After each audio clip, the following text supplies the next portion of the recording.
अहमदाबाद विमान दुर्घटना से जुड़ी हुई एक और बड़ी खबर सामने आ रही है, जहां पर जो विदेशी उच्चायुक्त हैं वो भी पहुंचने शुरू हो चुके हैं। और इस समय आपको बड़ी खबर बता दें कि इस विमान हादसे से जुड़ी हुई ये बड़ी खबर है।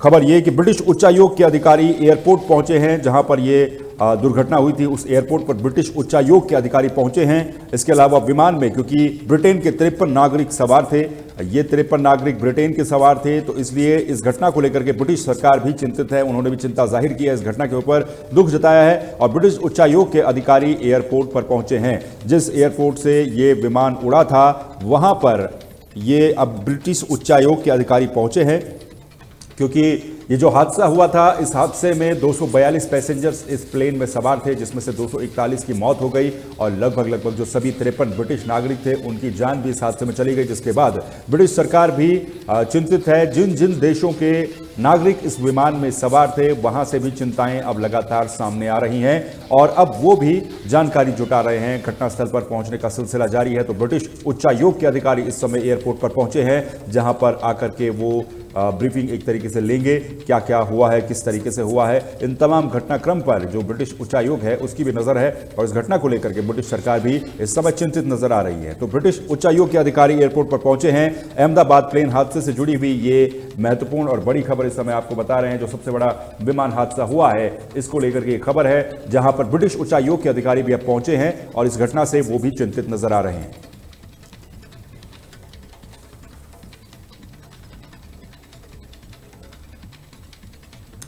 बड़ी खबर इस समय बता दें, अहमदाबाद विमान हादसे से जुड़ी हुई ही जिस तरह से यह हादसा हुआ है उसके बाद पूरा देश एक तरीके से सन्न हो चुका है। प्रधानमंत्री नरेंद्र मोदी इस समय अहमदाबाद पहुंचे हुए हैं। अहमदाबाद पहुंच करके उन्होंने घटनास्थल का निरीक्षण किया, घटनास्थल का जायजा लिया, घटनास्थल का दौरा प्रधानमंत्री नरेंद्र मोदी ने किया है। इसके बाद प्रधानमंत्री सिविल अस्पताल पहुंचे हैं। सिविल अस्पताल पहुंच करके प्रधानमंत्री ने घायलों का हालचाल भी जाना है। आपको बता दें, इस विमान दुर्घटना के बाद जो घायल थे उनको सिविल अस्पताल में भर्ती करवाया गया था और यहां पर इस समय 40 घायलों का इलाज चल रहा है। अहमदाबाद विमान हादसे से जुड़ी हुई ये बड़ी खबर इस समय आपको बता रहे हैं। इस समय प्रधानमंत्री नरेंद्र मोदी ये दौरा कर चुके हैं, घायलों से भी वो मुलाकात कर चुके हैं और वहां पर किस तरीके से उनका इलाज चल रहा है, इन तमाम अपडेट्स को प्रधानमंत्री के द्वारा लिया गया है। इससे पहले प्रधानमंत्री नरेंद्र मोदी घटनास्थल पर पहुंचे थे, घटनास्थल का उन्होंने दौरा किया और अब जो घायल थे उनका हालचाल जाना है। सिविल अस्पताल में प्रधानमंत्री नरेंद्र मोदी पहुंचे हैं। सिविल अस्पताल पहुंच करके प्रधानमंत्री ने घायलों का हालचाल जाना है। अहमदाबाद हादसे से जुड़ी हुई बड़ी खबर आपको बता रहे हैं और प्रधानमंत्री उच्च स्तरीय एक बैठक भी ले रहे हैं, जिस बैठक में समीक्षा की जाएगी और जो सारी डिटेल्स है वो प्रधानमंत्री को दी जाएंगी। तो हादसे के अगले ही दिन यानी कि आज के दिन प्रधानमंत्री नरेंद्र मोदी भी पूरी तरह से सक्रिय इस पूरे मामले में नजर आ रहे हैं। वो घटनास्थल पर पहुंचे, उसके बाद क्रैश साइट का उन्होंने जायजा लिया, वहां का दौरा किया। तमाम जो जानकारियां हैं वो प्रशासन ने उनको दी होंगी और राज्य सरकार की तरफ से भी उनको ब्रीफ किया गया होगा इस पूरे मामले में। और इसके बाद वो सिविल अस्पताल पहुंचे, जहां पर उन्होंने घायलों का हालचाल जाना। करीब 40 ऐसे घायल हैं जिनका इलाज इस समय इस सिविल अस्पताल में चल रहा है। अहमदाबाद का इस सिविल अस्पताल जहां पर 40 घायलों का इलाज चल रहा है और ये अहमदाबाद विमान हादसे से जुड़ी हुई बड़ी खबर और बड़ा अपडेट इस समय आपको हम बता रहे हैं। प्रधानमंत्री ने घायलों का हालचाल जाना है। तो जितने भी घायल थे उनको इस सिविल अस्पताल में भर्ती करवाया गया। तो फिलहाल 40 ऐसे लोग हैं जो जख्मी हैं। 265 लोगों की मौत अभी तक इस हादसे में हो चुकी है, जिसकी पुष्टि हुई है और 40 घायल इस समय अस्पताल में भर्ती हैं। तो यानी कि ये कहा जा सकता है करीब 300 से ज्यादा लोग इफेक्ट हुए हैं इस पूरे हादसे में, जिसमें 242 लोग तो इस विमान में ही सवार थे, जिसमें से 241 की मौत हुई।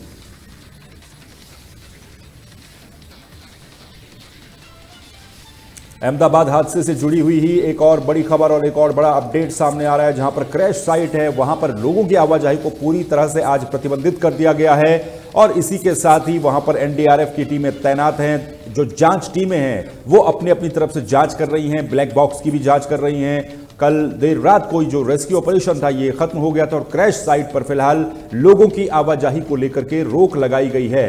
ब्लैक बॉक्स की भी इस समय जांच वहां पर की जा रही है। ब्लैक बॉक्स से काफी सारी चीजें इस हादसे के बारे में पता चलेंगी और जांच एजेंसियों के अलावा किसी को भी वहां पर जाने की अनुमति नहीं है। इसके अलावा एनडीआरएफ की टीम भी मौके पर तैनात है और अहमदाबाद विमान हादसे से जुड़ी हुई ये बड़ी खबर इस समय आपको हम बता रहे हैं। एनडीआरएफ की टीम तैनात है। क्रैश साइट पर लोगों की आवाजाही को बंद कर दिया गया है। कल जिस तरह का सिचुएशन थी उसमें जो रेस्क्यू ऑपरेशन लगातार चल रहा था तो उसमें आवाजाही लोगों की लगातार वहां पर हो रही थी, लेकिन जैसे ही रेस्क्यू ऑपरेशन खत्म होता है, जो घायल हैं, जिनको रेस्क्यू किया जाना था, जहाँ आग बुझाई जानी थी, ये सारा काम जब हो गया उसके बाद यहां पर आवाजाही पर रोक लगा दी गई है। जो सामान्य लोग हैं उनकी आवाजाही पर रोक है, मीडिया की आवाजाही पर रोक है। क्रैश साइट के आसपास बैरिकेडिंग लगा करके उसको सील कर दिया गया है। सिर्फ जांच एजेंसियां, चाहे वो डीजीसीए की जांच एजेंसियां हो या एयर इंडिया की अपनी जांच एजेंसियां हो, दूसरी जांच एजेंसियां हो, वो जांच एजेंसियां ही सिर्फ जांच वहां पर कर रही हैं।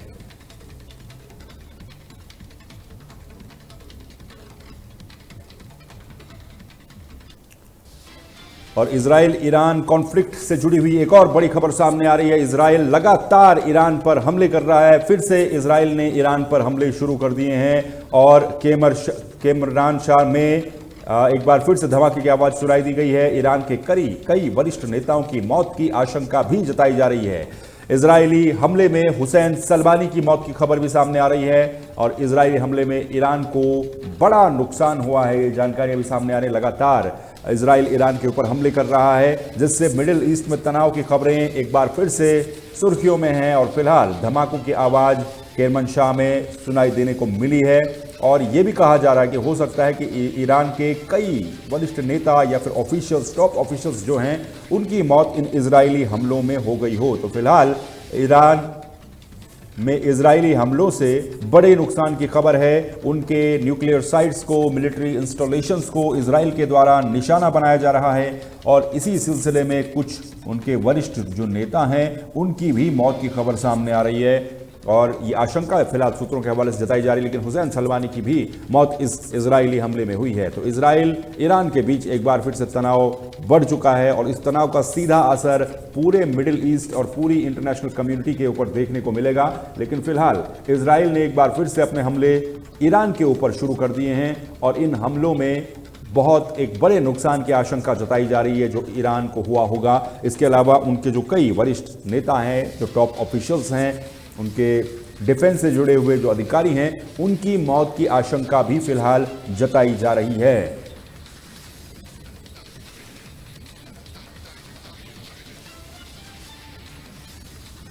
ब्रेकिंग न्यूज में फिलहाल के लिए इतना ही, लेकिन बाकी अपडेट्स के लिए आप लगातार बने रहिए तहलका डिजिटल के साथ। मुझे दीजिए इजाजत, नमस्कार।